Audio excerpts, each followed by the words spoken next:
yeah, so James, we would like to welcome you back on the show. Thank you guys. Are you hearing me? All right. Oh, we hear you great. Actually, you have a good microphone. I can already tell. It sounds really good. Well, so what's going on tonight? Thirsty Thursday, my friend, and usually we do this show on Friday, but we've decided to go back to Tuesdays and Thursdays. And you know what? It was on Friday. We wouldn't be able to have you on anyway because you have your own show on Friday. Yeah, I have to. That's Dial M for Mason over on People's Internet Radio. That's a new endeavor of mine. I'm very thankful to the guys over there who provided me that platform. It's 1 to 3 Pacific my time, so it's 9 p.m. in the UK. Yep. Where it's run out of, in Ireland and Scotland. So. Good. And how's it going for as far as is it a radio show or is it video or I haven't got to check it out yet. It's radio and it's actually gone fantastically. Going into it, I wanted it to be, just a sort of follow a certain kind of general format, but not be really planned or scripted anyway, because I'm a great believer in the power of improv, on radio. So that seems to be working very well, and I've already had some great guests like Frater X and Vinny Eastwood, and nice.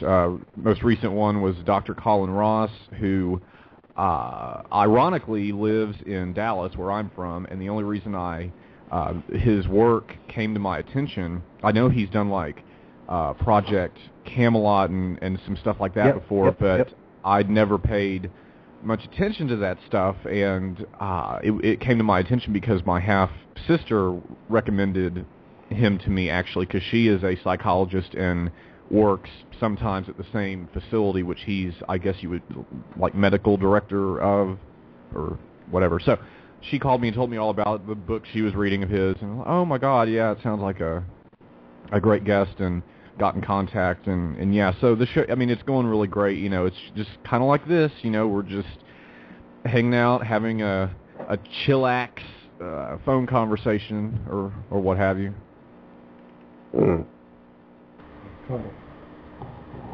So what's new since the last time we've spoken? It's been a few months. Yeah. Goodness gracious, I don't know. It goes on and on. What's the latest smut? Well, the latest raunchy, filthy smut would be the leaked audio tapes that I've been airing on my show, and I've talked about them on a couple shows over with some friends at Revolution Radio and whatnot. It's a real sensitive issue because there's parties who are involved, like, for example, the person who was the target of what the audio is about. And I had to treat it very gingerly and very surgically in airing them, because I had to bleep out basically everything that could be used to identify any of the people in it, one, for legal reasons, and two, because, these people who are the victims in the case would just have additional damage done to them, which is the damage that's already been done is just through the roof with the things that they've been put through and being the targets of organized gang stalking on behalf of the Freemasons, like officially behind closed doors in secret policy, and that's what the audio is about. And in the audio, it clearly lays out their vehement attitudes toward the secrecy and how dare you talk with the profane, aka the public, and just stuff like that. And it's the telling part about it is that it's not like it's audio from some kind of elite, high-level room where those types were gathered or something like that. So what you're hearing is actually like round the corner neighborhood Blue Lodge level. So it's any guy that is just a lowly apprentice could have been a part of what this is, and it's just I mean, in that, it's not to say that every single lodge is horrible and filled to the brim with horrible people, but this one in particular definitely is.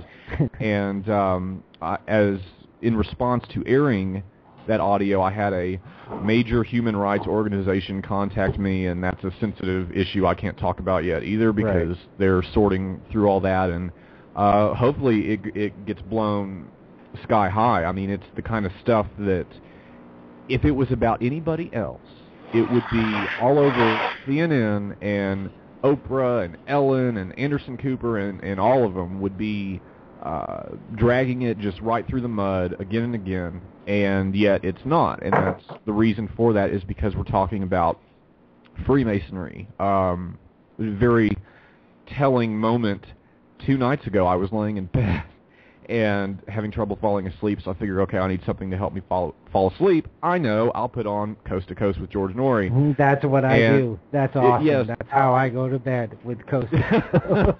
That's so awesome that you just said that, dude. No, I'm not being facetious. It really does work. No, I totally agree with you. I actually enjoy listening to it on some nights, depending on what they're talking about, but it does. I can't listen to music really and go to sleep. I need to have a fan running in Coast to Coast every night. Or if I put on Joe Rogan, the problem is I don't go right to sleep. I stay up and I want to hear what's going on. Yeah, you use Alex Jones for your alarm clock. Yes. Right. Wake up! Rah! Yeah. Perfect. Yeah, anyway. but no, the point I was reaching for was, so I turned it on, and I only had it on about 5 minutes because I was so disgusted, because they were talking, the subject was Illuminati and demons or something, blah, blah, blah, the usual, and this caller calls in, and he's very articulate and well-read, well-studied, it really knows his stuff, and is talking about, it's basically your garden variety New World Order rant, if you will, it just whatever. And so this guy was really articulate, so they actually let him continue talking for a couple minutes, and he kept going deeper down the, as far as like who all is involved. He's going deeper down the rabbit hole and a little bit deeper, and then finally, once the word Illuminati was mentioned for the last time, then finally he moves on, and he says, because it's all being orchestrated by the Freemasons, and George Norrie immediately cut him off. No thank you, no goodbye, nothing, just next caller. Why doesn't that surprise me? Yeah, it's typical. I mean, I dealt with that studio when I was in Burbank, and thought that I was going over there to sit down for an interview, only to find that they really didn't like my attitude, and there was people in that circle in the entertainment industry who were telling me to keep my emotions out of it and present the information I bring to the table in a very scholarly and neutral sounding format. And I said, well, no, I'm not. What you're saying is portray it, portray it in a positive light. I'm not going to do that. So there's just no reason to. They have plenty of apologists that take care of that. I don't need to be another one. Well, good. I'm glad that you actually stand up, and you're not a little pussy like the rest of them.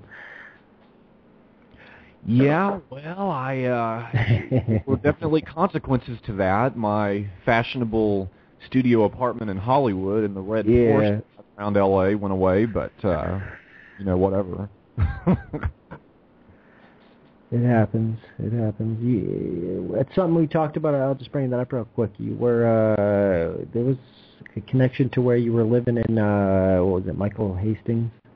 We talked about this on the last show.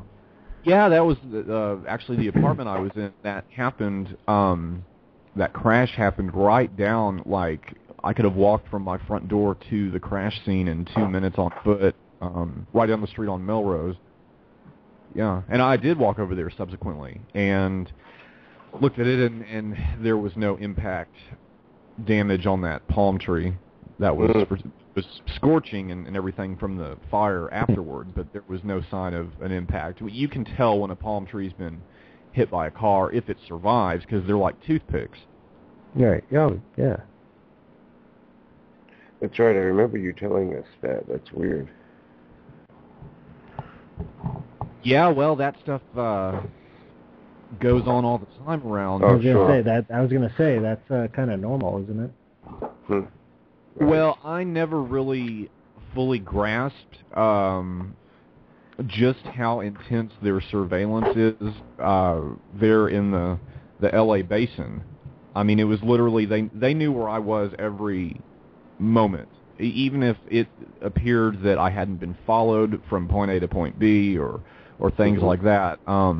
They still had an uncanny way of knowing and would let me know they knew. They would leave little messages or little drawings in the dirt on my car or whatever so that I knew that, they'd been there. And it's a creepy feeling. I mean, just down to, like, being thankful that I have a locking gas cap on my car.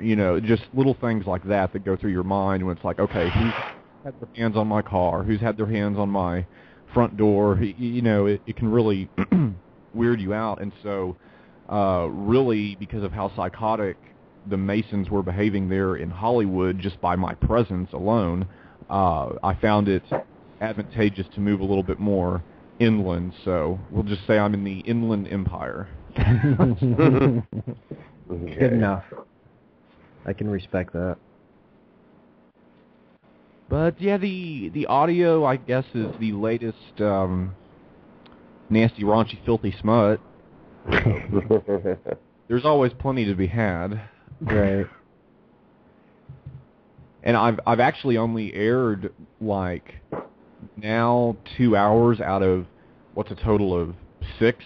So there's going to definitely be more to come, and people should definitely check out my website if they're interested in hearing all of that. The address is dialm4mason.weebly.com, and you can get in touch with me through there and whatnot. And another thing that's just horrible is I've got several people who've written to me and described details of, like, say, sexual abuse or whatever at the hands of their, like, Masonic father or uncle or any other Masons in the family and all this kind of stuff, and it's a lot to deal with. And then I try to get it organized, and it's like, well, do you want to blow the proverbial whistle? Do you want, how do you want to handle it? Do you need to find the appropriate type of psychological atmosphere where you can deal with it in a therapeutic way? I mean,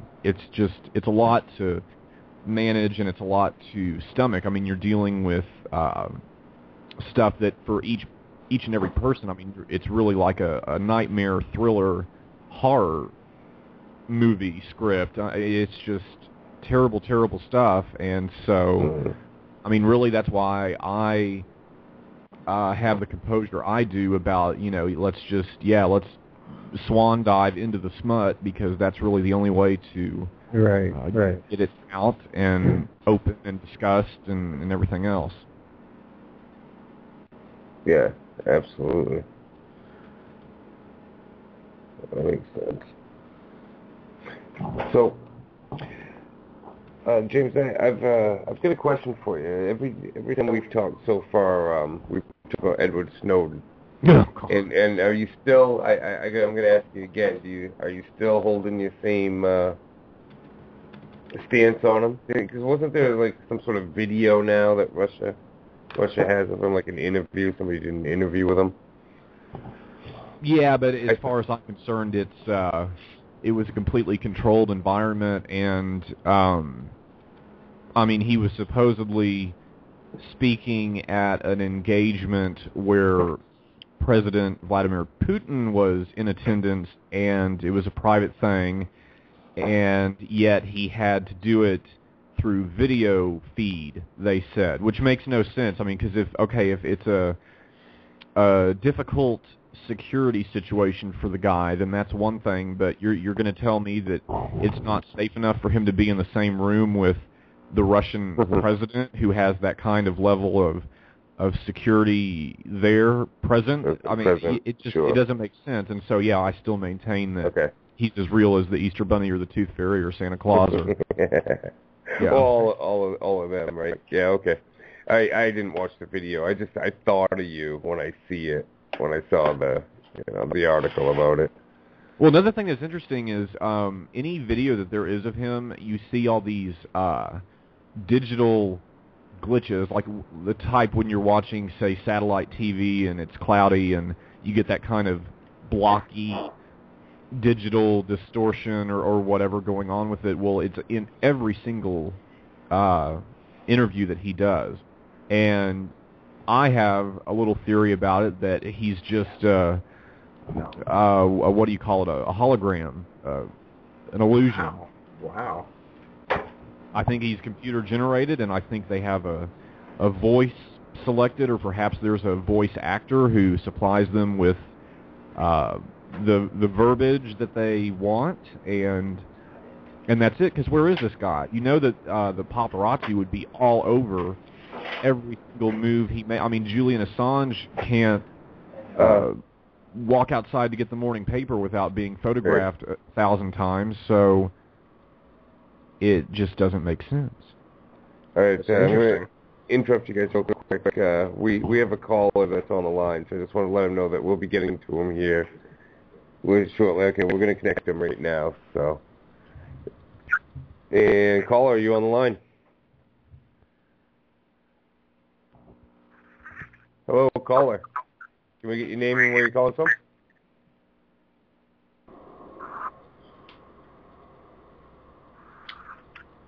Sounds like it's a negative. Yeah, it sounds like somebody's on, but they're not saying anything. Last chance, you're gonna. Yep, they lost out. Just to listen, right? Yeah, it could be. All right, sorry about that, guys. So, there was a caller, they lost out, but yes, and if the caller is calling to listen, that's all good. We got you. Just keep listening. I'll keep you on mute. And if you're actually calling in to talk, just disconnect yourself and call back in. Otherwise, stay on the line and listen to the show. Moving along. Go ahead. Yeah, sorry about that. Go pick up where you guys were. Sorry. That's an interesting theory about him being digital, and I suppose it's possible. I mean, nothing would surprise me. James, you definitely got me thinking about him after our very first conversation. Well, I mean, it's just I still maintain that leaked what? What is it you've leaked? I mean, I just leaked some audio tapes on the Masons, so where is the physical body of evidence that comes along with this guy? It's right. All just hearsay, and the allegation is that, oh, well, I handed it all off to reporters so that they can decide when it's appropriate to air it. So what you're saying is that you, claiming to be an activist, claiming to be against the system, handed everything you had over to the mainstream media, and you're just going to sit there with your fingers crossed hoping that they handle it the best way possible. You have a point there, actually. I always kind of consider that, like, why would these documents, I mean, how hard could it possibly be to forge these documents? And I mean, some of these newer documents, they look like a 8th grade or 6th grade science project. They look like really amateurish, like not something that would come from the government. Like with the graphs and the charts or whatever. I think it's just one big piece of theater. We definitely have a great point there. That makes sense. I mean, like, to juxtapose that to, say, Bradley Manning, who, by the way, is still sitting in military prison and is probably being tortured every day. Of course. You know, he did leak things, and there was physical stuff that came out of that. He would take a thumb drive in and plug it in the computer every day at work and extracted all kinds of yummy, delicious documents and made those public. And there was, you know, a sort of a digital paper trail, so to speak, following all of it. That's how they were able to get a slam dunk prosecution on him. But this Snowden stuff, I mean, come on. I mean, and I think it's really stupid and insulting to all whistleblowers to have him so celebrated in his face on the side of buses and on the front of Time magazine, and them talking about giving him a Nobel Peace Prize, and universities have been giving him honorary like student body president titles and things like this. And it's like you've never even seen the guy standing anywhere in person, and you're just going to put all of your faith, like people do, they put all of their faith into the latest greatest fad.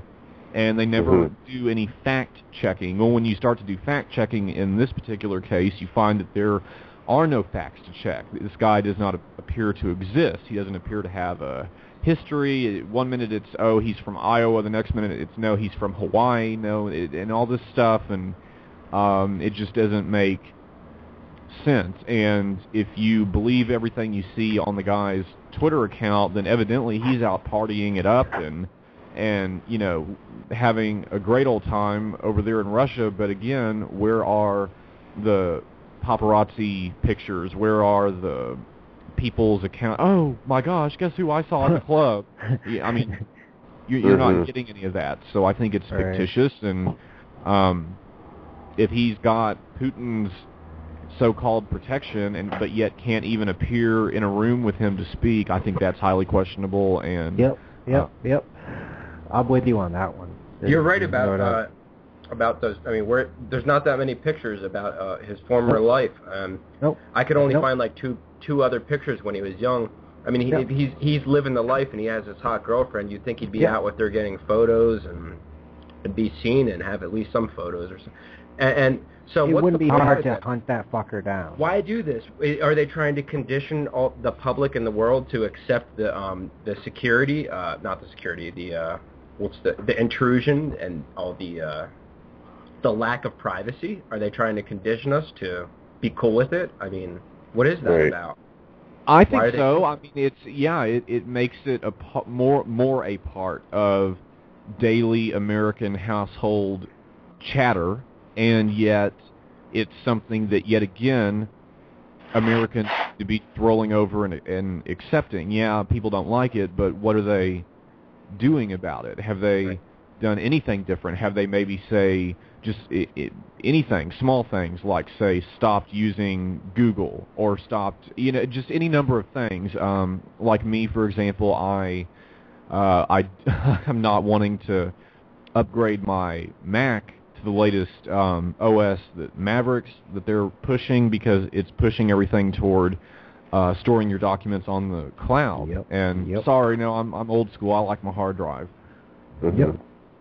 So, but you know, and then all of these Snowden revelations. It's so funny because I was a devout fan of the show The X-Files growing up, and there was an episode toward the end when Mulder had already left, and supposedly he was coming back on a train, and there was this whistleblower at the CIA or the NSA or whoever that was trying to get in touch with him, but was doing it through Scully, and the whole episode was about the surveillance and everything. And this was back, I think that episode aired in 99 or 2000. And I mean, it's all the same.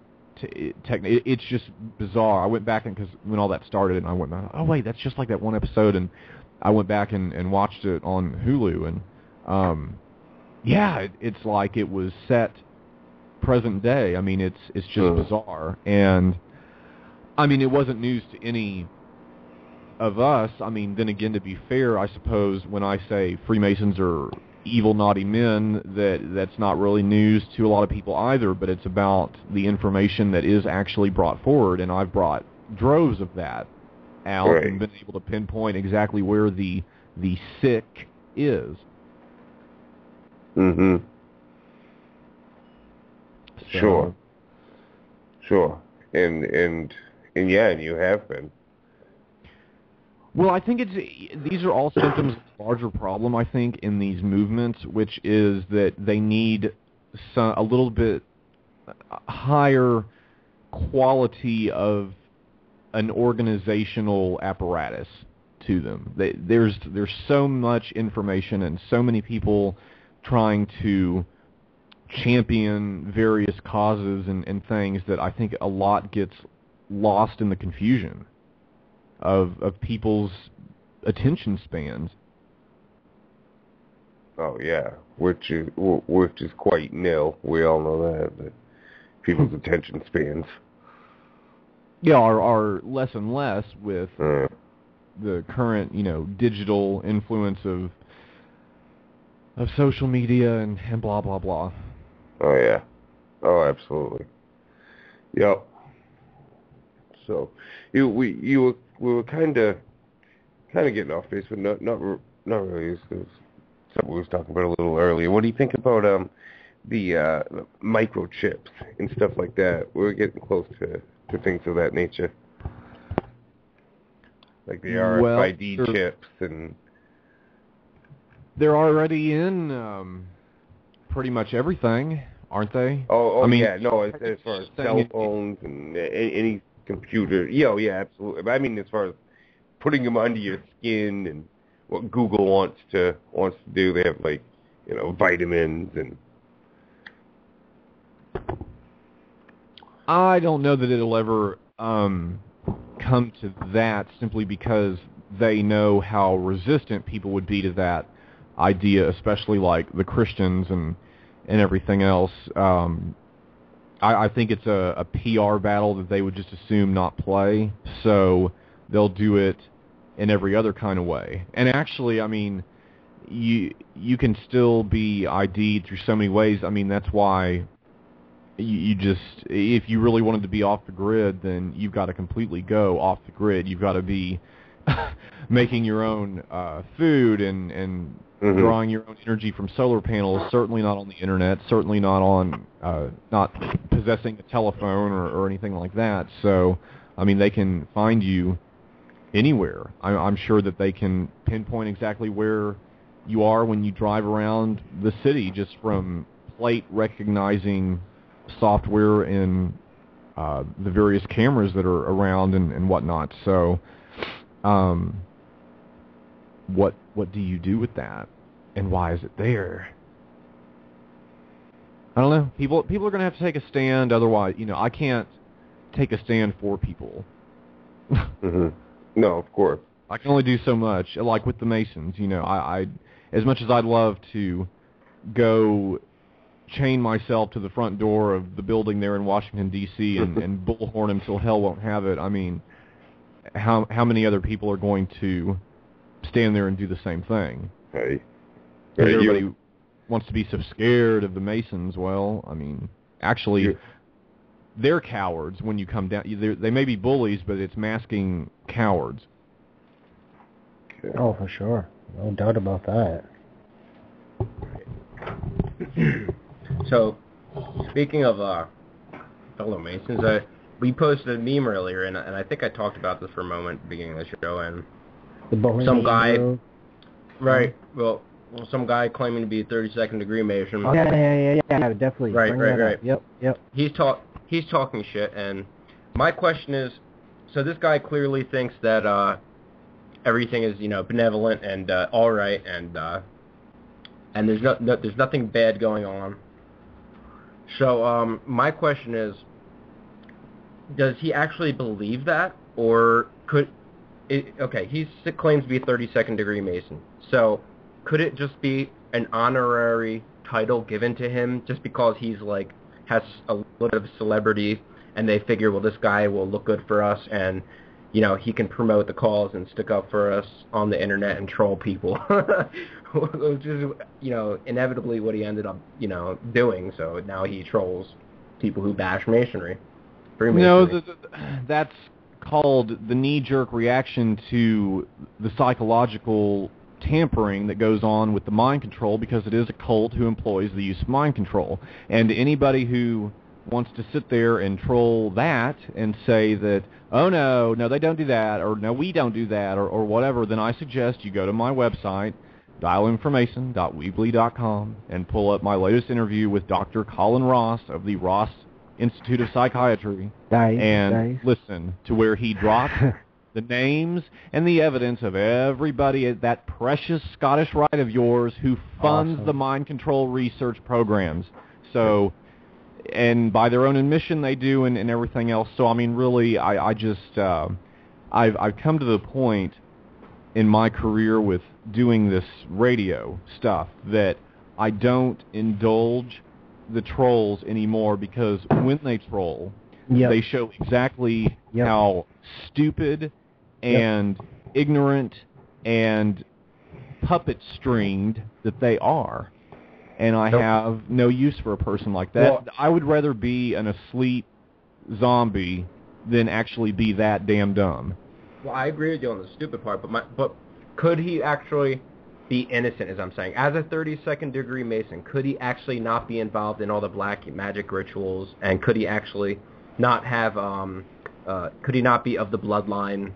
Could he just be, a tool, like a spokesman? Yeah, that's very possible. They definitely have their lemmings, so to speak, on that level. I mean, you have a lot of guys who... Right. First of all, to become a 32nd degree, you've got to be present in a major city, because the Scottish Rite only has what they call their valleys in all the major cities. So if you live out in the boondocks, then you've got to make a trip in, get a hotel room, stay with someone or whatever to do the weekend of degrees 4 through 32, 29 in total, to become a 32nd. So, yeah, it's entirely possible. I would say it's even likely that he is innocent and has never been exposed. But, of course, the first thing I would advise is to the people in his valley who are in charge, like the chairman of the board and the secretary general, and then his sovereign grand inspector general, SGIG, of his state, go do a little bit of searching and see exactly what those guys are all about. For example, I guarantee you he doesn't know about them that they each get paid a $60,000 a year salary just to show up for a couple hours each week and shake hands with people. So, I mean, there's so much to do with this stuff that most Masons just aren't aware of. And then if you actually think for 5 seconds that the guys on that Supreme Council in D.C. are nice men as they appear in full hair and makeup on the History Channel specials, you need your head checked. Yeah. Well, I have no doubt those people on TV are all, like, corrupt to the bone. They have to be. But, like, yeah. Like, on a local level, I don't know. Like, I suppose, because this guy's also rubbing shoulders and being friends with people who are actually 33rd degree Masons. So I can't see those 33rd degree Masons just keeping him around just because he's popular and being like, and not, sharing the information with him. And so I can't see this guy completely being in the dark. I'm just finding it hard to believe. Be exposed to 33rd degree Masons, because having a 33rd degree really doesn't mean anything other than I donated a large amount of money to them. They sell that degree. That is not something that, as they would have you believe it, that you earn. No one earns that. You can have it just as soon as you get your 32nd, same day, as long as you pay hundreds and hundreds of thousands of dollars, if not millions. So it's ridiculous. And so to say that a 33rd degree knows more than a 32nd degree is ludicrous, because in most cases the 33rds just breeze through and bought the title because they're social climbers or trying to get one up on the competition in whatever business they run in the community that they live in, and so forth, or whatever. But the 32nd degree guys, they sit at 32nd degree forever, and then maybe if they're really dedicated and they do a lot of work, volunteer there for years and years and years, then maybe when they're an old man, they'll give them that honorary 33rd degree, but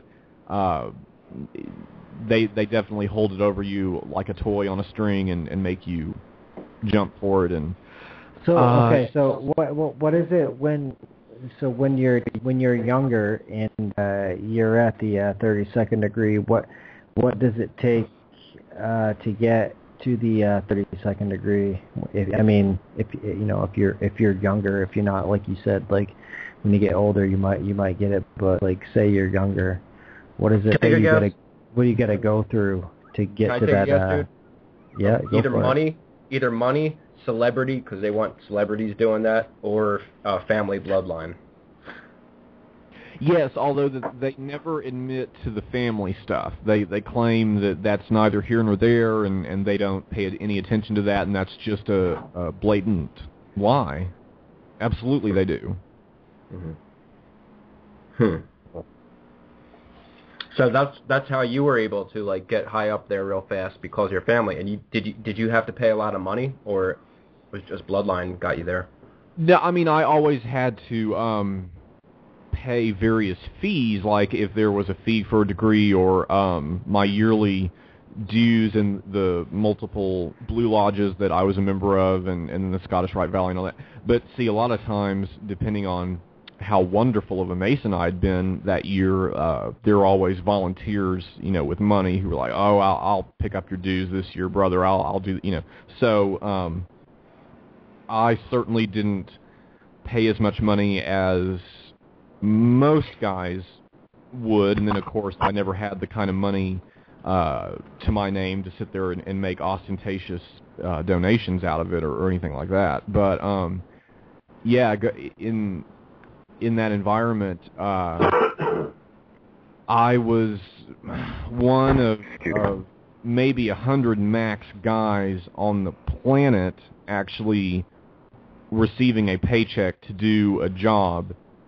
in running the place. And if there's approximately 5 million Freemasons in America right now, and I was one of 100 getting paid, then that should put it into perspective of how high up I was. So, in the 33rd degree, I never got it, although I subsequently was awarded it by a French, Grand Orient of France lodge over in Europe, which I was like, okay, thanks. But I don't know. It seems kind of silly to me, and it's all silly. That's the kind of the point. They take themselves way too seriously, and then anything that actually does go on that is of an occult nature or whatever is so sinister that it's just as everyone suspects, if not worse. These guys are crazed, drunk on power, and then there's some of them who I used to rub elbows with who, I'm here to tell you, there's whoever they once were is no longer there. Something else has moved in and taken up residence. Right. Well, they're definitely taking it seriously. They are obsessed with it, and almost like it's, I can't believe how obsessed with it. As though they're giving their whole lives toward it, and that's all there is for them. Well, I can understand how Masons would have a knee-jerk reaction to this type of stuff, and I say that because when I had the revelations that I did, it was very hurtful, and it was just a lot to take in. It was it certainly was nothing that was dealt with overnight or in a week. It was really earth-shattering stuff, considering how deeply entrenched my life was in it, and it was my life. So to divorce that was quite a lengthy and tumultuous process, but it did happen, but like an obsessive ex, they've never let go, and that's why I'm continued to be stalked by their private detectives and everything else. So, and I mean, that's fine. I hope that they get really good pictures and that they can sit there and pleasure themselves to it, or whatever they do. That's what I was thinking, right? That's hilarious. Oh, I'm doing something for my brothers. Oh, yes. Well, yeah, I mean, it's you've put all this time and energy and in some cases money and faith and everything else into the place, then yeah, it's going to really, really challenge your belief system and your comfort zone when you're faced with the stark reality of it. And so I'm always understanding when a brother is like, oh, how could he say that? Oh, how dare he? Blah, blah, blah, blah. But all I would ask is just, do your homework and don't be so gullible or sit there and wanting to be such a little teacher's pet or anything like that. Because I'm here to tell you, you're not going to get anything from it. If you kiss their asses for the rest of your life, I promise you will get zero from doing so. So see how well that works out for you, their brother. No one really, respects a kiss ass. I don't trust kiss ups, personally. I just don't. Oh yeah, no, I agree with you. And no, they really have allowed the mind control apparatus in there to convince them that if they're a good little soldier and they defend the fraternity and so on and so forth, that they will somehow be rewarded for this. They'll be a 33rd, or they'll get a seat in Grand Lodge, or they'll whatever. And it's never going to come. I'm sorry to be the one to break the news to you. You're never going to get those titles or those chairs because they're never going to give them up. And in order to get them, you're going to have to cut a lot of throats to get there. Yeah. So if you think you've got what it takes to swim laps up there in the ultimate Shark Tank, then be my guest. All right. So, Chris, we're having a quick break real fast, guys. Where'd Chris go? Okay, yeah, I had to reconnect myself. I'm here now. Message. Break time. Yeah, so we're at the 11:30, so we'll take a break and we'll be back there, buddy. All right. Be the hero of your own movie. If your life was a movie and it started now, forget about whatever financial disasters you've had, personal failures, relationship failures. What would the hero of your life's movie do right now? Do that. Do those things. We define ourselves far too often by our past failures. We look at our past and we say, well, that's me. That's not you. You are this person right now. You're the person who's learned from those failures. And you can choose to be the hero of your own movie right now. Write down your goals. Write down things you want to improve. Write down things you won't tolerate from yourself. Write down things that you've done in the past that you never want to see yourself do again. And go forth from here as the hero of your own movie. Build momentum. Build confidence and momentum with each good decision that you make from here on out. You can do it. Anyone can do it. We live in unique times. We live in one of the rarest times in human history where you can choose almost all of the input that comes your way. Whether it's the movies that you watch, the books you read, the podcasts you listen to, you can choose to be inspired. Do that. Do that and be the hero of your own movie.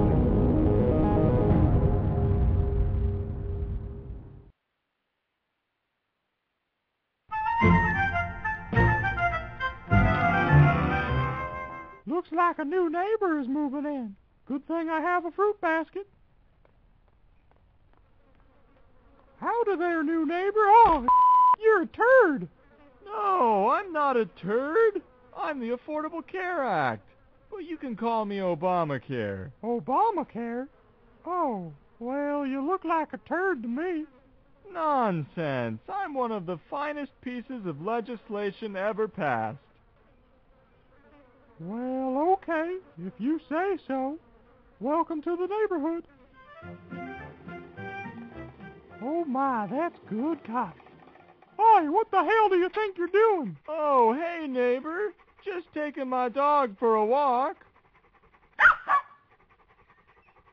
Well, your dog just took a on my lawn. Oh, that's not a turd. That's the employer mandate. I'm just going to leave that there until after the midterm elections, okay? Bye, neighbor. Hey, now just where do you think you're going? That bastard. Come on, Baldy. Time for bed. All right, it's time to sing the bedtime song, Baldy. Time to go to sleep, my little eagle friend. You'll dream about catching salmon at the river's end. I'll dream about catching a big fat grouper instead of Obama raping my... Hey, what's that racket over there?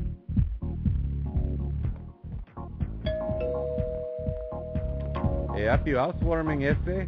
Abrazo coronas, marijuana. Oh, hey, Immigration Bill. Glad you could make it. The Patriot Act is making margaritas. Why don't you come on in?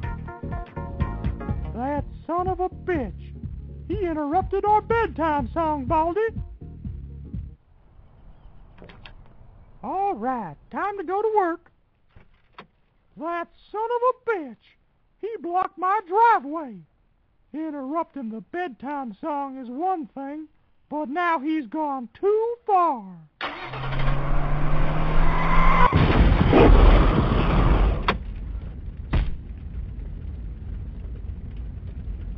What the did you do, neighbor? Let's throw down, Charlie Brown. You think you can tangle with me, old man? I may be 225 years old, but I'll sure as hell beat the out of you. Oh, yeah? I'd like to see you try, neighbor. Neighbor.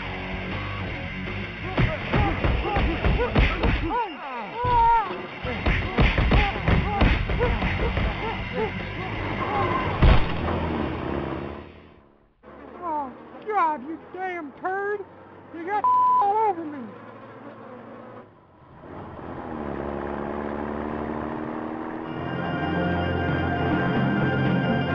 If you look over the cliff here, you'll see the largest toilet in the world. Oh, Yeah, we've heard of that, honey. Aren't you glad we stopped? Conrad, is that you?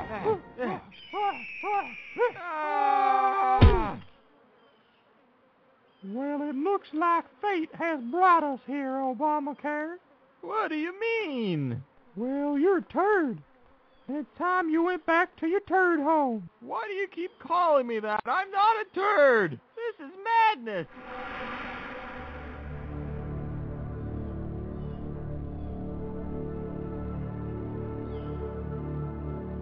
Madness. This is America!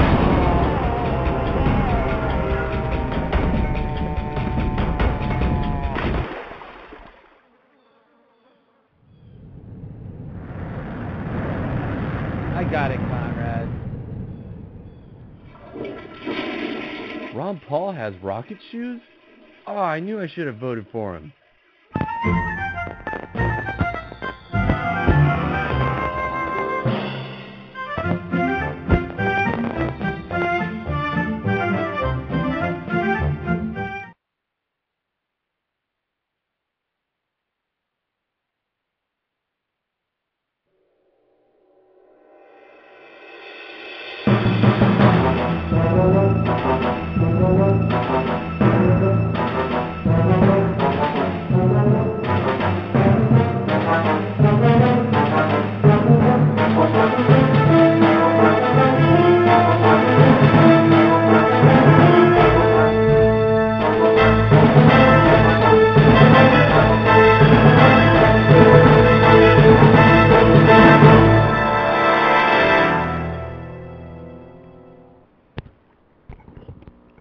We're back, fellas. All right. Excellent. Jeff, you sound so enthused. I am enthused. All right. I'm trying to sound cool. All right. All right. Just the ladies' man. Yeah, All right. Cool. All right. Yeah. All right. Yeah, What I'm is a cool that? guy right here. What? Cool guy. Dazed and Confused. All right, man. Yeah. All right. All right. All right. All right. Right. Matthew McConaughey. Right. Right. Yep. Right. Cool guy. Cool guy in the movie. Cool guy. Yeah, cool guy. All I can think of is what is it? Quagmire. Family Guy. Family Guy.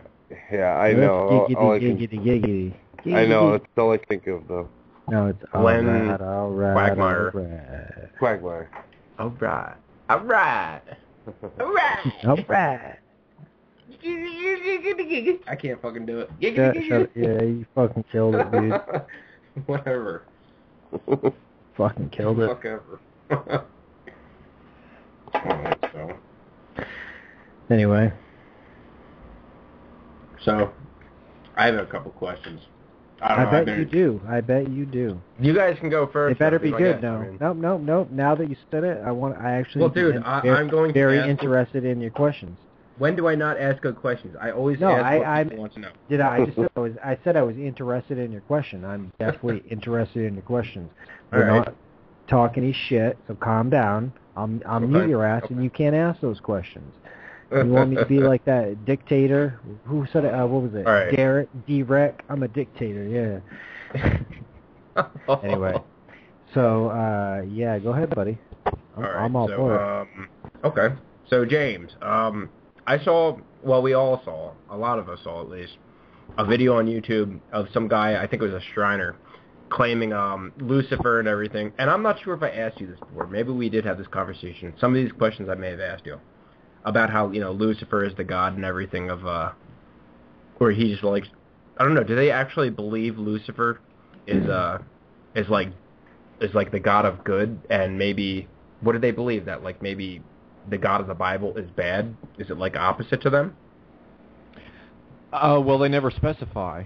They almost intentionally dodge that issue, and any time that it comes up, it's just sort of this like change the subject type attitude. But the official writing, I mean, the manifesto of the place is Albert Pike's Morals and Dogma, and it's clearly stated in there that is what it is, that's accurate, and now they're trying to rewrite history, saying that that book does not play a role anymore, or they've even gone so far on a couple platforms as to suggest that perhaps it was some kind of forgery meant to do them damage or whatever, but no, I have the operating procedure manual from my job on the Supreme Council, which on one of the pages it spells out exactly how crucial of a piece of literature that Morals and Dogma is to the place, and how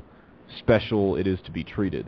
So, I mean, it's just their usual dishonesty and dodging of answering any kind of questions like that. I mean, you'll never hear anything that is Christian your entire time in a Masonic Blue Lodge all the way up to 32nd degree. Yeah, you'll never hear anything like that. So it's very it doesn't surprise me. No. Well, they try to present it as because it's like a very Unitarian Universalist type of environment. But see, then they turn around and they say, but it's not a religion. Freemasonry is not a religion. Not a religion. Yes, it is. That is exactly what it is, and it has its devout followers who defend it into a level that a doctor would define as a psychosis. Right. So that's exactly beyond obsessive. Okay, yeah, just like when you upset a Scientologist. Mm-hmm. Mm-hmm. And they come after you the same way, probably. Oh, yeah. Okay, so what do you... I can't remember if I brought this up before. What about UFOs? What's your take on UFOs? I mean, personally, I think that they exist. I think it's pretty obvious that we've already had disclosure on that, because every government... Speaking about UFOs, though, you're saying UFOs. UFOs, that's a very... vague. vague term. Well, you know what I mean, like. Well, no, we got to clarify that for the listeners. Just you mean for the trolls, Chris? Well, I think our listeners have common for the trolls, because our normal listeners have a clue, but there are some trolls. We have to clarify for the trolls. So clarify in that for case. The trolls. Okay, sure. UFOs are alien spacecraft that are of advanced technology out of this world. Apparently, or it could be alien, spacecraft. That's what I wanted to get his take on. What are they? What do you think they are? Are they alien, or are they other dimensional? Are they like demonic, as some claim? Are they actually from other planets, as what most people believe?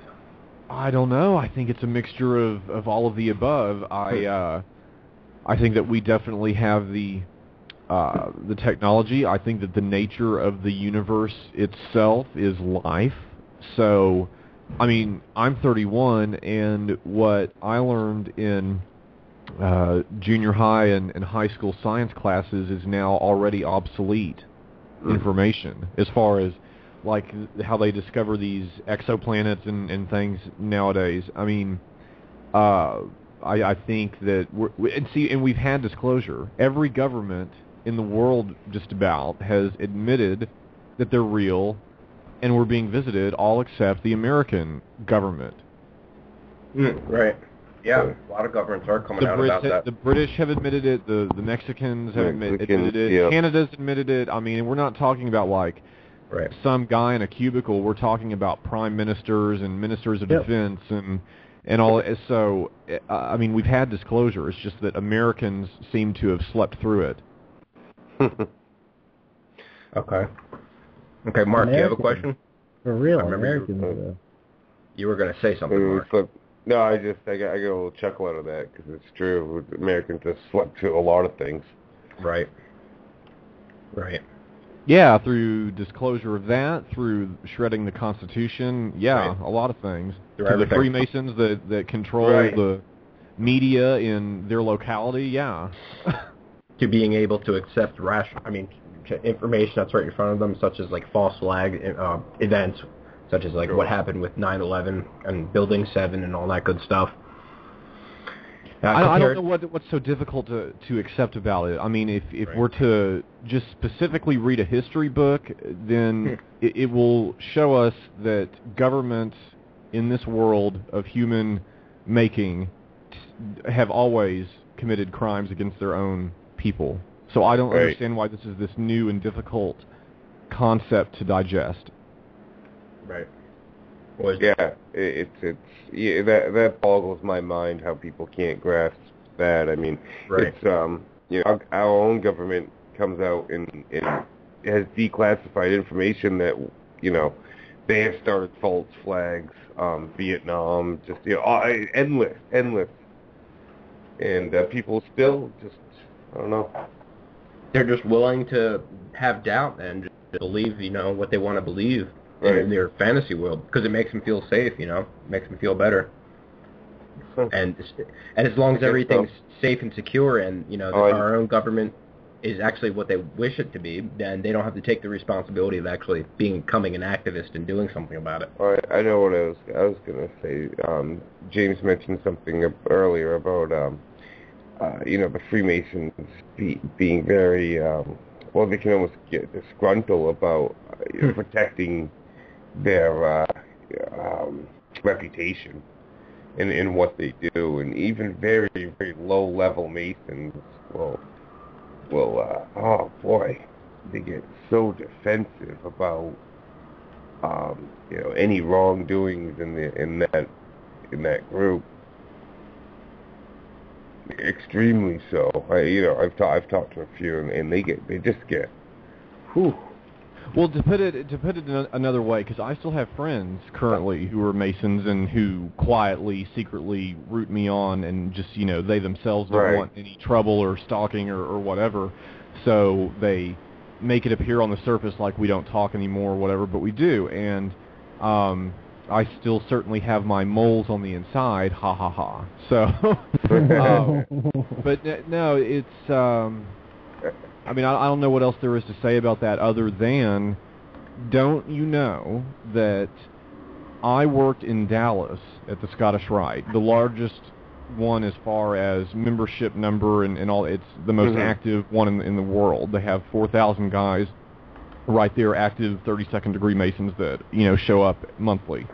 And with that many people that I was in contact with as basically being the point of contact if anybody needed anything to do with the Scottish Rite or use of the building or this, that, the other, don't you know that if there was ever one little teeny tiny itty-bitty infinitesimal thing to make an issue out of to try and discredit me, that would have happened by now? Mm-hmm. Because I've been doing this for 2 years and not one person has been able to come forward from that environment, even their top lapdogs, and say, oh, well, but you shouldn't listen to him because blah, blah, blah. They haven't been able to do that. Because I'm right. Right. Exactly. No, exactly. Okay. James, have you ever heard of the book called The Gods of Eden? It sounds familiar. It's nothing I've read. Who's it by? William Bradley. William Bradley. I'll send you a link. I just found you on Facebook. I'll send you a link on here. The book. I mean, I've read it. It's very well. It starts off about UFOs and the history of UFOs, and it says as a result of 7 years of intensive research, William Bramley has uncovered the sinister thread that links humanity's darkest events, from the wars of the ancient pharaohs to the assassination of JFK. In its remarkable, shocking, and absolutely compelling work, Bramley presents disturbing evidence of an alien presence on Earth, extraterrestrial visitors who have conspired to dominate humankind through violence and chaos since the beginning of time, a conspiracy which continues this day. In this book, James, it's very interesting because it claims that in the beginning, during the time of Sumeria and all that, when these secret societies begun, it claims that the original founder of these secret societies, I forget what it was, like Enki or Enlil or whatever, it was one of the two, and that this being actually tried to benefit humanity and give us information, and he did it in a secret way because his masters, the people, whatever the beings, alien beings, whatever, didn't want humanity to have that information. So what they did was they took him and his information, they basically killed him, shut him out, and then they turned the secret societies around so that it wouldn't benefit humanity. And they supposedly, the story of the Bible, like with Genesis, with the snake Lucifer, this is the claim, of course, that Lucifer is actually here to help humanity. So what they did was they stopped him and they rewrote everything and made it look as though Lucifer was a bad guy, and that's the claim. That appears to be the claim in the book. And so I'm not willing to come to a conclusion either way, because we are in a messed up world and there's a lot of atrocities done in God's name. So I don't understand. I mean, people say God has this bigger plan. You just have to trust and have faith. That's always been conflicting with me. All I'm going to say is I love God, whatever that is, on the highest level. I love, whoever is on the side of humanity, whoever wants to see humanity be the best that they can be, obviously is the side I'm going to take. I have no idea. In this world, and I know I'm not the only one. It's like a huge mind job, is what it is. It's really challenging. How could anyone make a decision when it's like both sides seem so compromised? Do you understand what I'm saying, though? Oh, yeah. I mean, I'm not even tempted to draw any kind of conclusions about material related to ancient Sumeria simply because we just don't have all of the facts in front of us. And the sad part is that we could, but there is a definite need. There's a severe lack of people who are educated in that type of material who are able to because there's thousands and thousands of Sumerian tablets that are sitting in storage in various museums and everything else that nobody's ever gotten around to translating yet because they just don't have the manpower or the time or whatever. So there's certainly a lot of information that will come out about Sumeria in the future, I would predict, but until it does, we definitely cannot pinpoint how civilization or how Freemasonry began. And Freemasons have their, depending on what level of whatever that they are admitting to, you know, their popular thing is to go with, oh, it was invented in 1717 in the Devil's Tavern in London, right. And the deeper you go, they'll admit, okay, no, it was a little further back. Okay, it's the remnants of the Templars, so now we're to the 1200s. Okay, now it's this, now it's that. But they themselves ultimately cannot say where it originates from. The best Masonic scholars say that they believe that it is the remnants of the last, what they call one world religion from the world before the previous deluge. Right. Like back when Atlantis or whatever they're claiming, and Lemuria, and all that something good to that effect, yeah. Yeah, so that would even take it back prior to before Sumeria, if that's the case. Sure. Mm-hmm. That's interesting. This book does not mention Atlantis or Sumeria, not that I can remember. Very interesting book, though. Yeah, but I remember Mark on another show, I was bringing up what I suspect, because obviously, if you're going to say that Lucifer is the good guy and the God of the Bible, not counting Jesus, I'm talking about Jehovah, the Old Testament. If you're going to say he's the bad guy and Lucifer is the good guy, then that's like a satanic philosophy almost. That's pretty much what it is. So I'm not either or.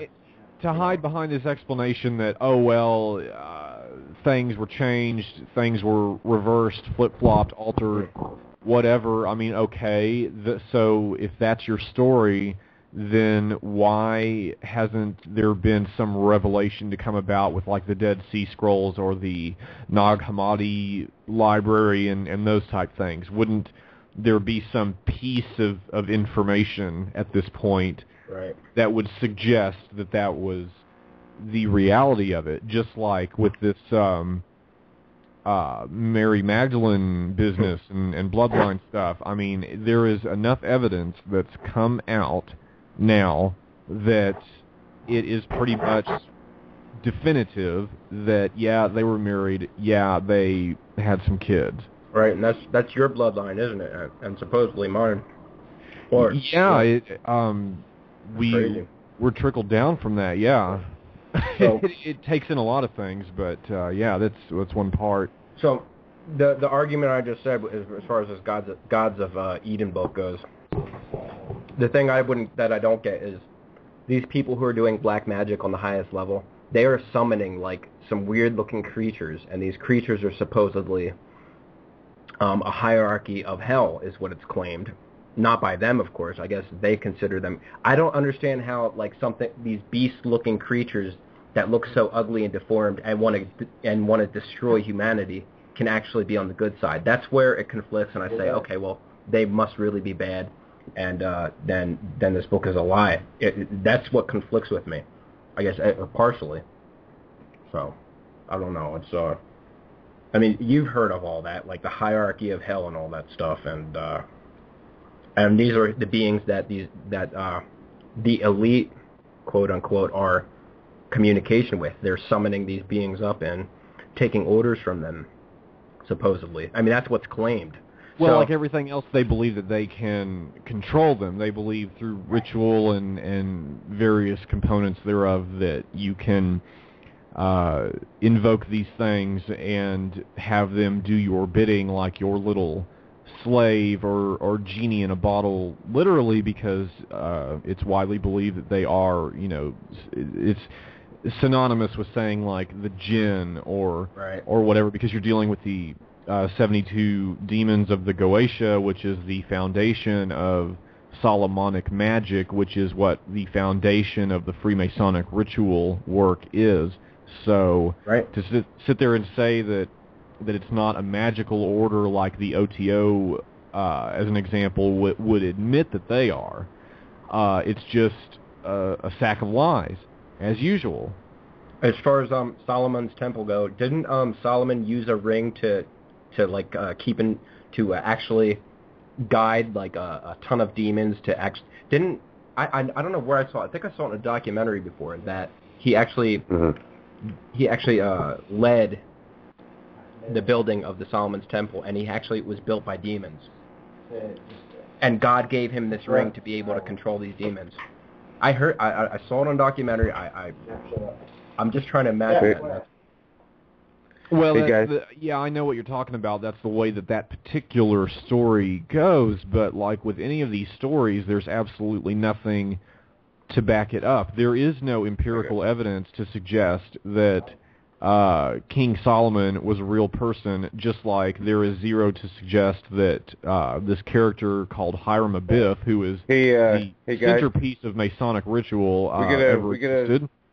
I gotta interrupt you guys real quick. We're gonna stop this. We're gonna go off live, so we're gonna go into the after hours show. So just so our live viewers know, the show's gonna cut out on them, and we're gonna go into after hours. So you're gonna have to listen to the archive in about a half an hour to listen to the rest of the show. Just to listen to the rest of the show, exactly. So just to let the listeners know. Okay. Yeah, it's unfortunately about to end for the live listeners. Yeah. So no surprise. There's only about 30 seconds left. So. Yeah, you're definitely going to want to keep this link on your browser and come back, though, because it's definitely interesting. Very much. Okay. All right. Well, good night. Good night, listeners. Thanks for listening. Come back shortly.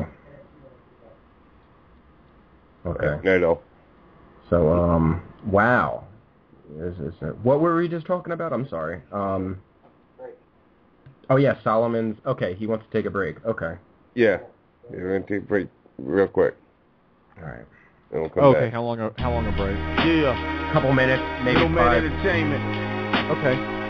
Great minds think alike. HipHopProduction.com.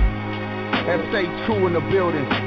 What y'all think? I went to prison to stay stupid. Y'all need to really listen when I'm spitting. Really listen when I'm spitting. Ain't nobody bringing it like this. Listen. What would you do if you knew that in World War II, banks on American soil funded Hitler's fight against Jews? It's true. Not only did they fund him, they were for him. Believe the communistic ideas should be supported. See, war brings opportunity for organizations like the United Nations to be placed in command. But even the UN is a front for the Council of Foreign Relations. European Masons hold the power at hand, or do they?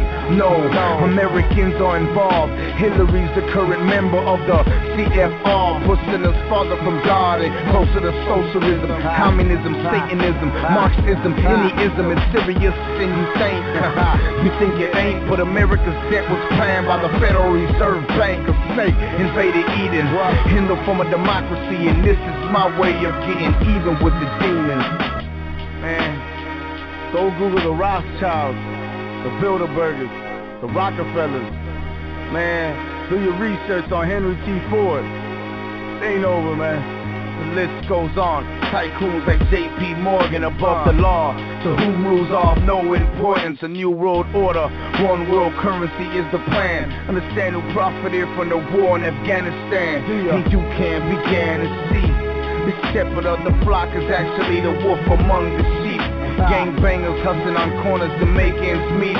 Or nowhere near as dangerous than the broke on Wall Street is deep. The government been tapping our phones. If you gang affiliated, they could raid your homes. If that's the case, why they leaving the White House alone? With 3 generations of pussies been stolen bones. When we do it, they label it as organized crime. When they do it, they use a terrorist to justify the rules and regulations don't apply to Freemasons. And I'm here to put a face to the devil that we facing. Man, people get killed for putting stuff like this out in the streets, man. But they're out there, it's there. I'm gonna tell y'all what. Y'all go to the library and ask for a book called Hope of the Wicked. And it's gonna open your eyes, man. You know how they solve overpopulation? War.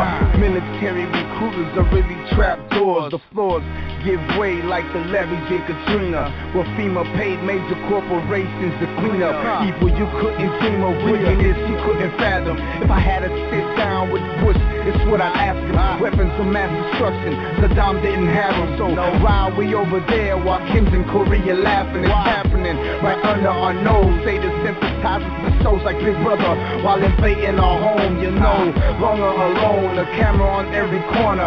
Al-Qaeda was an excuse, the cell phone recorder.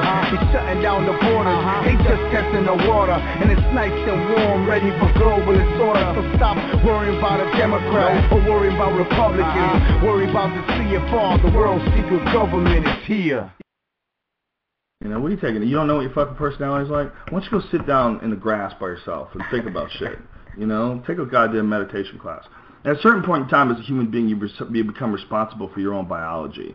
You know, and that's what we don't teach people. What we need to teach kids in school, there needs to be, you know, you have math and you have English, and these are all very important subjects, but what we also need is how to manage your mind, how to think correctly, how to, when something comes up in your life, how to deal with it and turn it into something to your advantage, how not to go into a negative spiral and have your whole fucking life fall apart because of one thing. And it's very important that people learn how to think, how to control your mind.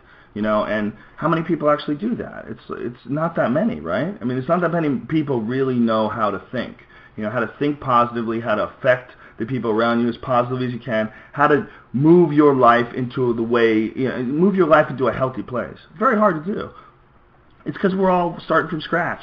You know, we're all starting from scratch. We're all trying to read books. We're never taught that shit in school. I mean, if they really want to teach you how to be a good employee, how to, you know, make a good living, that's you being a better person, being better at being a person, being better at managing your life is very important. They should be teaching kids how to think correctly, like early in school, and they should have discipline. And I don't mean discipline by like, you know, do what everybody tells you to do. That's not discipline. What discipline is you have to do a certain amount. You have to do something, like do anything that's really hard, like whether it's swimming or archery or, you know, playing chess or, you know, doing jiu-jitsu. For kids, having something that's difficult to do is very important. They need to be pushed. You know, it's very, very important. You can develop so much more of who you are if you've already pushed your boundaries.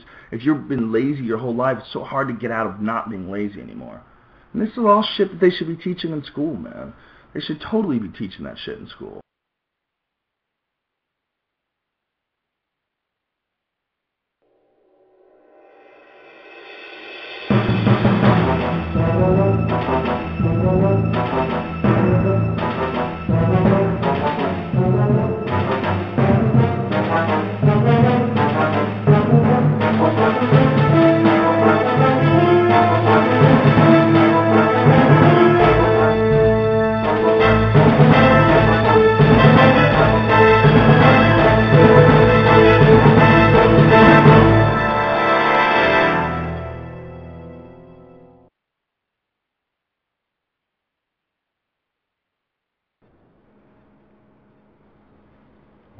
Yeah, we're back. Yeah.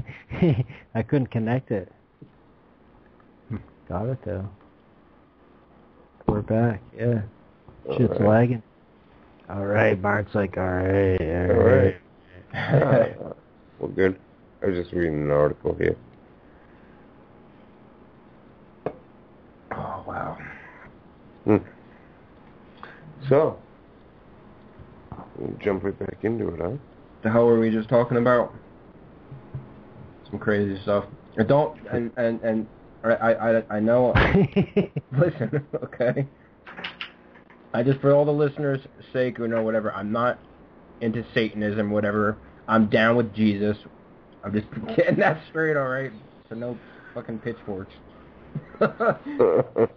Seriously. But there's a case to be made, because if you look in the Old Testament, I mean, Jehovah was a bit of a bastard. Whatever. It's the truth. And then he did some pretty foul things, and got humans to do some pretty foul things, which makes me suspect, to be honest, that perhaps if this is all real, maybe it wasn't really Jehovah talking to Moses. Maybe it was actually fallen angels And I definitely think it was fallen angels that was talking to Muhammad. Muhammad was definitely talking to an from evil up in angel. The sky. Yeah. Yeah, dude. It was people. It was beings fucking with us, getting us to kill each other. I don't think for a second that, I mean, those beings had to be, in my opinion, and I don't want to hear, the greater good or whatever, there's the story or whatever. They were taking entire societies, going there, Moses and his armies, and basically killing everyone except the women and children, or the women who are virgins, and raping them, having his soldiers and generals take them as wives, forcing them into slavery. That's not something that I can see an actual God doing. That's like really some evil shit right there. Right. And I don't know how, like, there are some genuinely good people who call themselves Christian who are completely cool with that and are fine with overlooking that and not even questioning and just saying, oh, that's okay. God was cool with us back in the day, taking virgin women and raping them and making them their wives. Because God's cool. I don't see how people can overlook that. I will never understand it. I can't just sit there and blindly accept it as cool. So that's one of the reasons why this is like so conflicting for me. And that's always been a thing. I don't like obsess over it, believe it or not. I don't think about it all the time. I'm just saying it's there in the back of my mind. And that's why the good versus evil thing is just always going to be inconclusive to me. I'm for good, but I don't know which side is good. Well, I think an interesting talking point to draw from what you just said is when you're dealing with any of these type, shall we say, concepts, you have a common denominator in all of them where you have a situation of a person, who's always, by the way, a Freemason, that somehow receives information from a quote-unquote higher intelligence, and this person is really just the vehicle or the scribe that puts it on paper. And this, you can use examples like Aleister Crowley was apparently scribing the Book of the Law, which is what they, worship over there at the OTO, and Joseph Smith, Mormon founder, translating the golden plates, and these guys, Crowley, Joseph Smith, all of them were all high-ranking Masons who basically broke off and started their own thing. Even L. Ron Hubbard, he was, I don't think he was a Freemason, but he was absolutely a disciple of Crowley's. No doubt about that. It's the same exact thing happening again and again. And in the Rosicrucian Manifesto, which it ultimately ties in with Order of the Silver Star, which is your Illuminati, I mean, they have this thing that they call the Great White Brotherhood, where supposedly these so-called ascended masters reside, and it's, on a higher plane or something or other. There's no direct explanation of who or what this is, just that they're there, and at any given moment these individuals or whatever this consciousness is may choose to use a person to scribe new additional material or whatever. So that is definitely something that's gone on in history. Whether there's validity to it, I mean, I don't know. I tend to think that it's a bit fishy. I mean, that is to say that, like, if you're Silver Star, then you accept a person like Aleister Crowley as a prophet. Right. And I'm sorry, I don't think of him that way. Oh, well, fuck no. Well, that being that he did claim to channel did look like one of those gray aliens with the big heads. Right, that he called Lamb, L-A-M. Yeah. He looked just like an alien, dude. That's a fucking gray right there. You can't fool me. Well, it's very likely that, I mean, with the intense rituals that were going on surrounding him and that whole story, in particular, that house, I forget which province it's in, It's right there on Loch Ness in Scotland, I think. They call it Bullskin House. Oh, yeah. When he bought that specifically for the purpose of performing rituals on the property, up to that point, there had never been any sightings of this so-called Loch Ness monster. Wow. So, I mean, perhaps that's something that was brought forth through the use of magic rituals and things like that. So, I mean, you never know Interesting. When you're dealing with this kind of stuff. But that's the most logical explanation for the Loch Ness monster that I can think of. Is Crowley was right there, and before he came along and was doing God knows what on that property on the shores of Loch Ness, you didn't have this thing lurking. Right. Huh. So it's in other words, it's not to say that it's all just silly conjecture or whatever. No, there's definitely a real power to it, but I think the mistake that gets made is these egotistical sociopath types that think that they're just so wonderful and so smart and infallible that they can play with this and get it right and have results to their chagrin and whatnot. And I think that's it goes to show that their true intelligence, which is zero. Right. Dude, that's too true, because these beings are so much more intelligent than us, and they have to know so much more. And I mean, because apparently they do know the future, and they can tell people the future as far as that goes.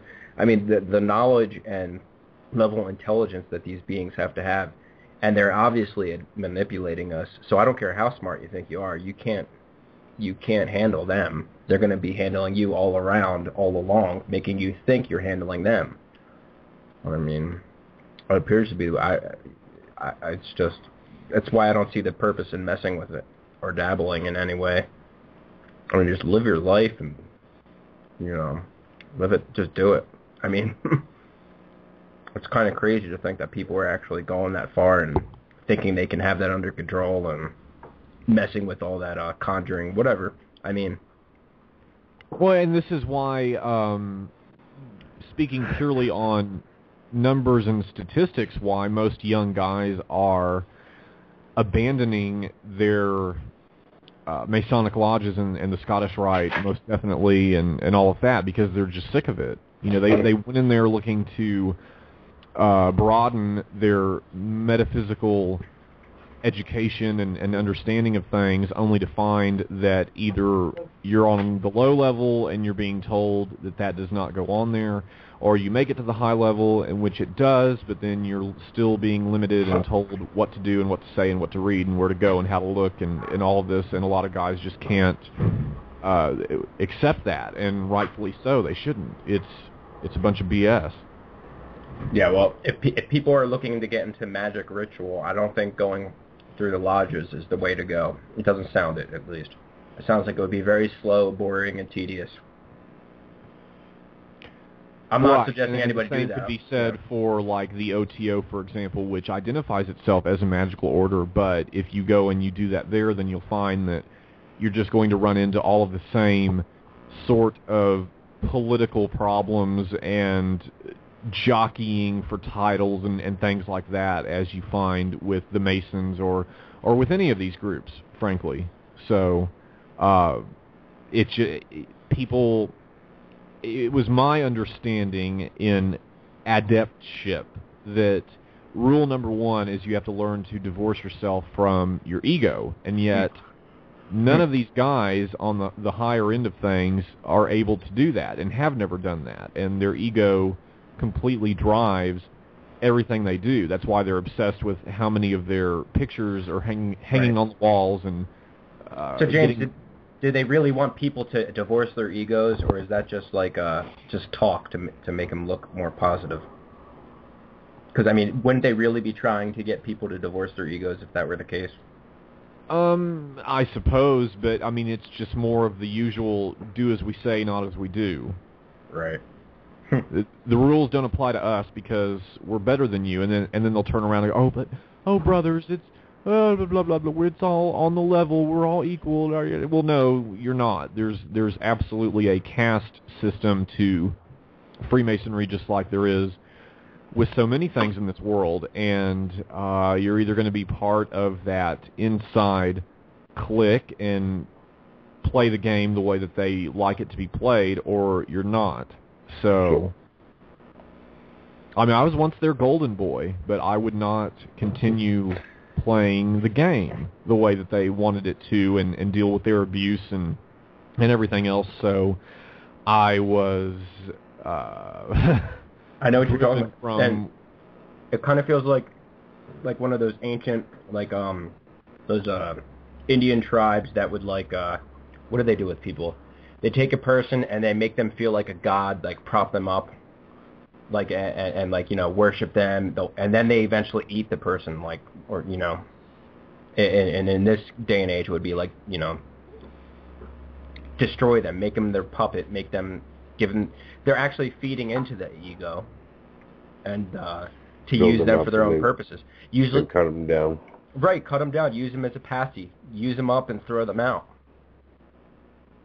So, yeah, and a lot of these foot soldier trolls trolling on behalf of the order, I mean, they're going to find themselves in that exact position. So, again, I hate to be the bearer of bad news here, but you can spend your lifetime defending the place and apologizing for it and trying to naysay anyone who challenges that.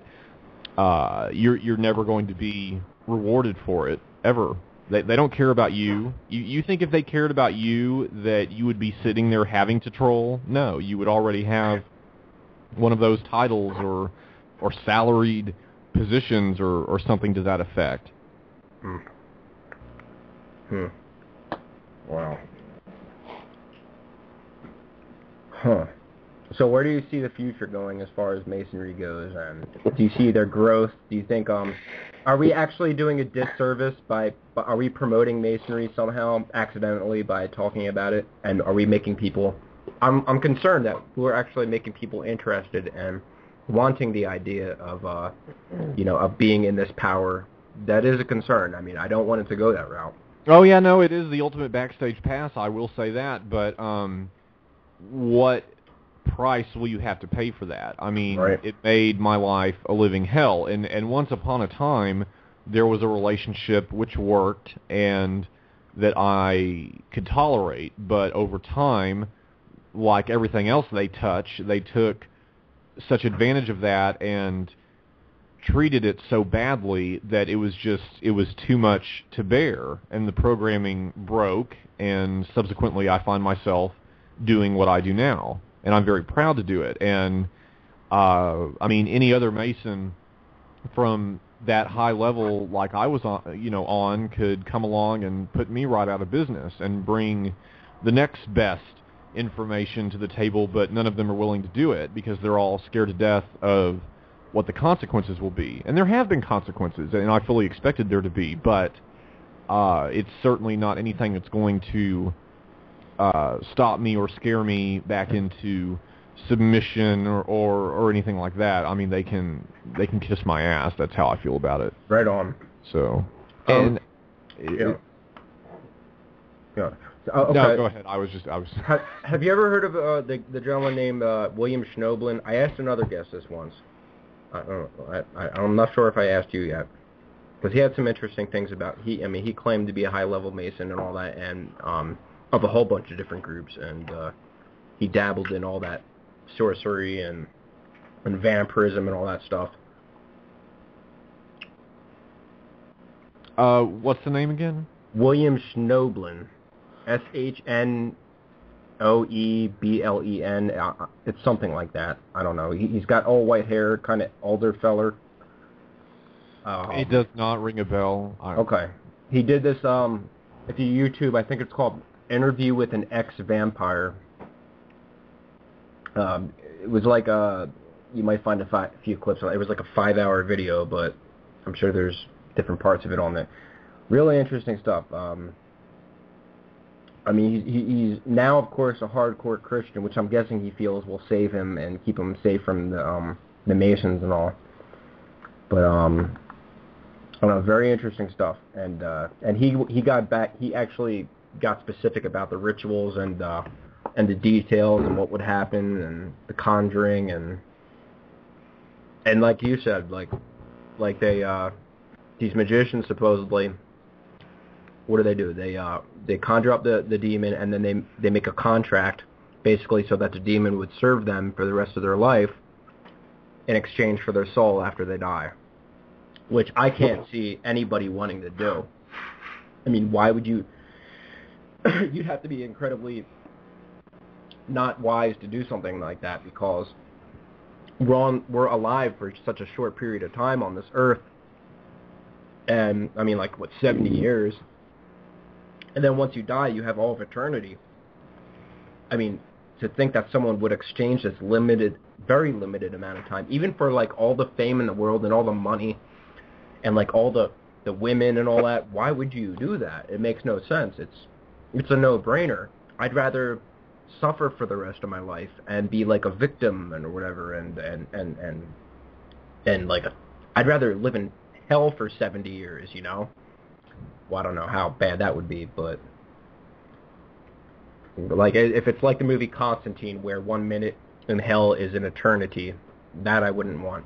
I don't know. That kind of scares me. But anyway, I mean, why would anyone want to do that? I mean, don't they understand what it means to give up your soul? How do they get people to do that, I guess, is my question.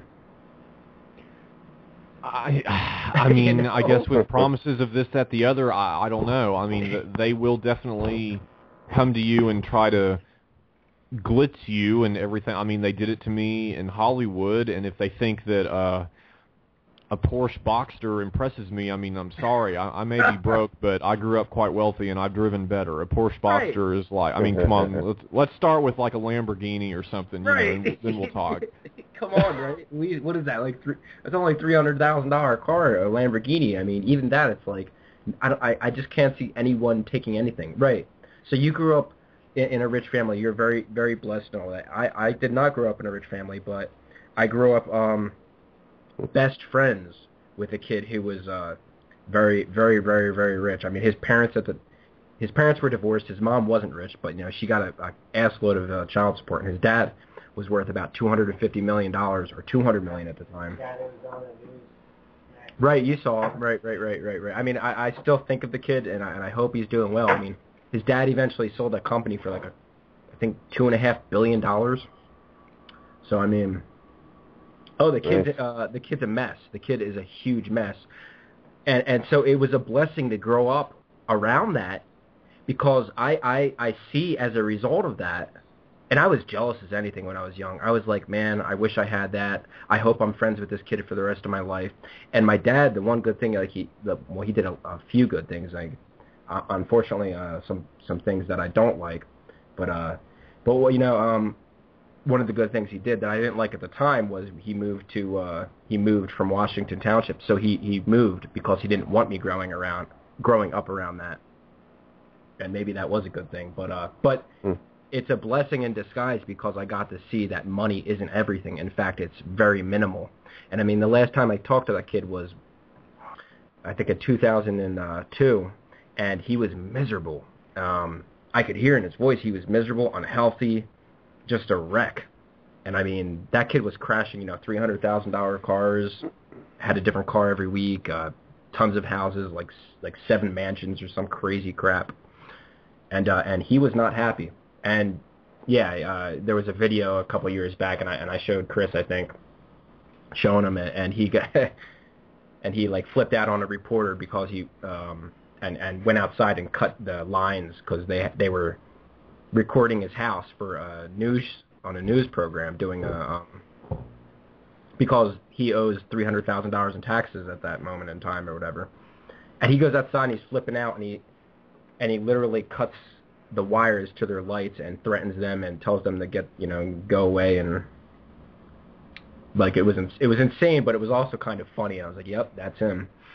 And I do, and you know what's really sad about it is, because I want to know that the kid is doing well. He was like an older brother to me growing up, and I feel like I don't want to get in touch with the kid, because it's like whatever, Mark. I don't want to get in touch with the kid because it's like everyone who goes to him are like leeches, dude. They're like leeches. Like the one time I went to his house and he had like 10 kids there, and they all looked like just like leeches, just trying to like just kiss up, and just it was disgusting. It's like they wanted his scraps, you know. So it must suck to live like that, to know that everybody who is approaching you is like kissing up and they want your money. That would, to me, be hell. Yeah, that was actually one of my biggest problems with my childhood, was this endless supply of people. It was like someone new every week that seemed to be in, the entourage of one of my cousins or my mother or my aunt or whomever, that was obviously just there for the connections and the good time and the expensive things and everything else. Yeah, I really became quite resentful of people that you could label as, say, a social climber. I mean, it's quite stupid. and again, like dealing with Freemasonry, I mean, if you think you're going to get something out of it, you really need to go have your head checked, because you're not. Right. Well, I mean, it's good. It's a shame most people don't get to experience that, because it does make you more real as far as and resistant to selling out. I think, like no amount of money, no nothing. I could totally relate to that story in the Bible about how Jesus was being offered the world, and he refused. I can completely relate to that. Fuck this world. Seriously. Like, I want the world to get better. I want it to be better. But, nothing's worth it. Your soul. Give me a break. Exist, all eternity. I can never understand people who would do that. Oh, it's crazy. What are you thinking, Mark? Well, just listening. Okay. Hanging in there. Oh, yeah. I'm hanging in here. Yeah, I'm here. You sound tired, Mark. He's incredibly tired. Oh, I was just telling Chris, I got to get up wicked early, so. Oh, man. Okay. I don't know, man. Reed has to get up early. Oh. Shitbag Joe. Apparently, anyway. That's what he says. Well, I can't think of anything else for now. I mean, we covered a ridiculous amount of topics. No, we did. We always do. Mm-hmm. That's the thing, though. I mean, we could go on for another 2 hours, easy. That's why we can have James on like every month and a half or 2 months or so. Chris, What? why can't I hear you? Why are you like muted or something? Why can't I hear Chris? Did he mute himself? I don't know. How's this? Hello, Chris. Welcome back. Hold on. Yeah, all right. Oops. I hit the unmute button, but I don't know, man. This Blog Talk Radio, it doesn't do what it's supposed to do. Right. It's kind of annoying, but yeah. Anyway, so did you hear what I said though? No, I didn't. Here, I'm going to find that video that I showed you a couple years ago, and I'm going to send it to James. This kid. It's crazy good. Like I was adding on to what you said, it's that we have James because we can have him on every month and a half to 2 months or whatever it is, and we can talk about anything. That's why he's one of my favorite guests. We can actually talk about a lot of stuff. So. Oh, thank you. Well, we do. We talk about a lot of different subjects. No, that's the thing, and you know what? You're one of the actually only guests. Maybe actually, I'll put you at the only guest that we do this with. Go right to the end. We get close with a lot of guests, but probably the only guest that we've had so far that we could just keep going and we could talk is with James. So that's right.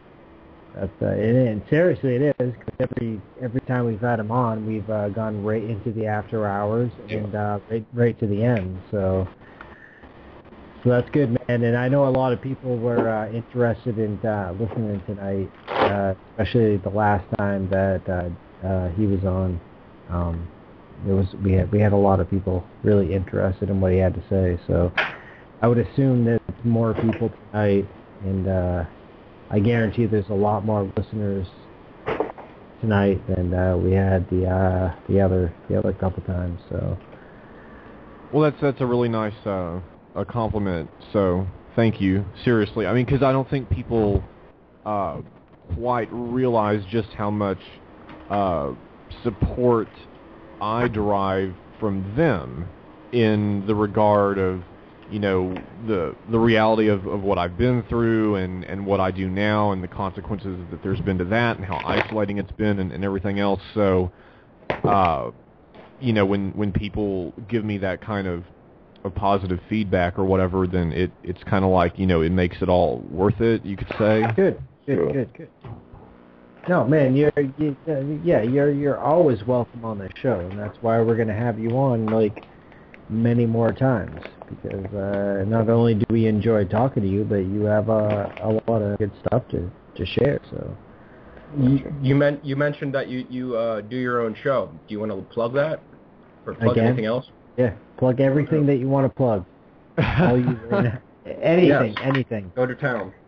Yeah, it's Dial Information on People's Internet Radio, so you can find it on peoplesinternetradio.com, or my website is dialinformation.weebly.com, and through there you can link to my Facebook or my Twitter. My Facebook is facebook.com/Occupy Freemasonry, all one word. And there's just a tremendous amount of stuff out there that I've done. You can Google James Robert Wright, or in Google, or search it on YouTube. Right.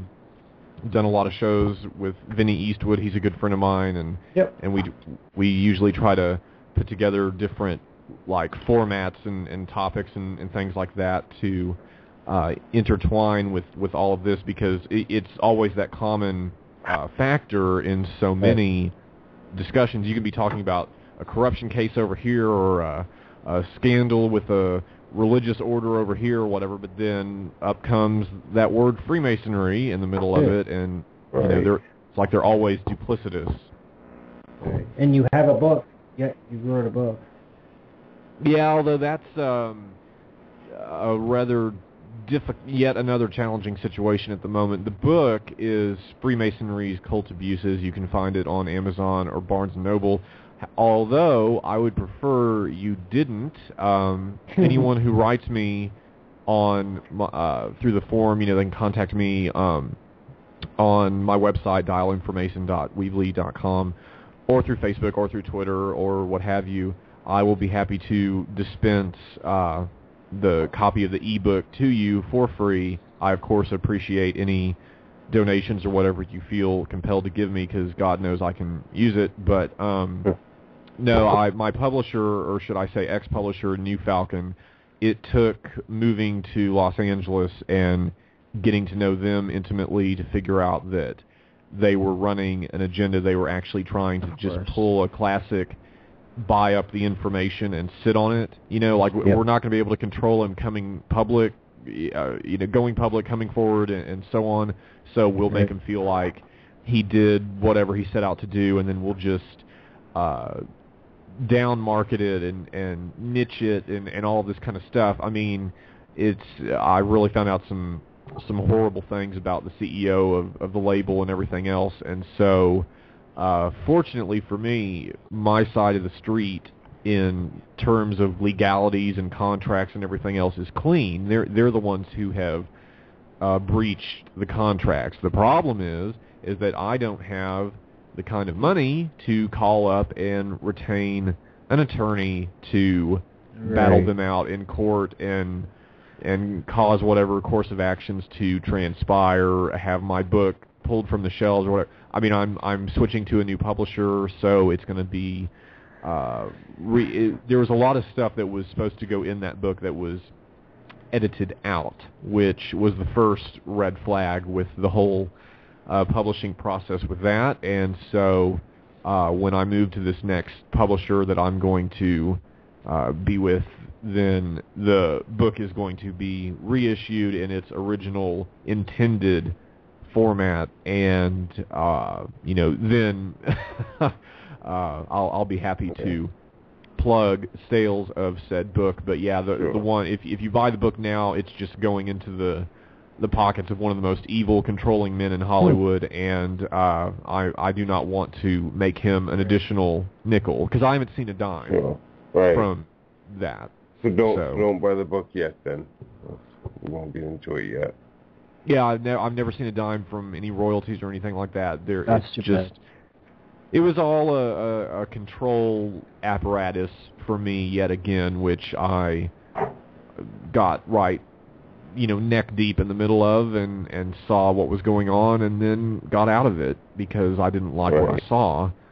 And it was that classic, go to Hollywood and sell out type motif, and I rejected what they wanted. And I mean, it almost kind of seems funny in a way, because it's like, despite their best efforts to sit on this and control the information and censor me around every corner, it's just blown sky high anyway. I mean, so that really goes to show the power of the alternative media and everything else, which I'm extremely grateful for. I think that in becoming so public that I've in essence protected myself, because whistleblowing is not what put me in danger. Divorcing myself from the Scottish Rite is what put me in the danger I was in initially. So, if anything, it's only, I guess, improved, shall we say, which I use that word loosely, but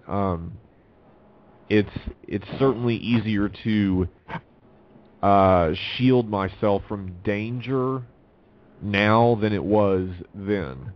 So, if that makes any sense. Okay. Well, yeah, I guess the hardest, you got through the hardest part. I mean, I just hope it's, man, I wish you, safety. I believe you'll be fine, and you're protected, and you'll be safe. And the fact that you got out there and you got your voice out there is definitely a good thing. And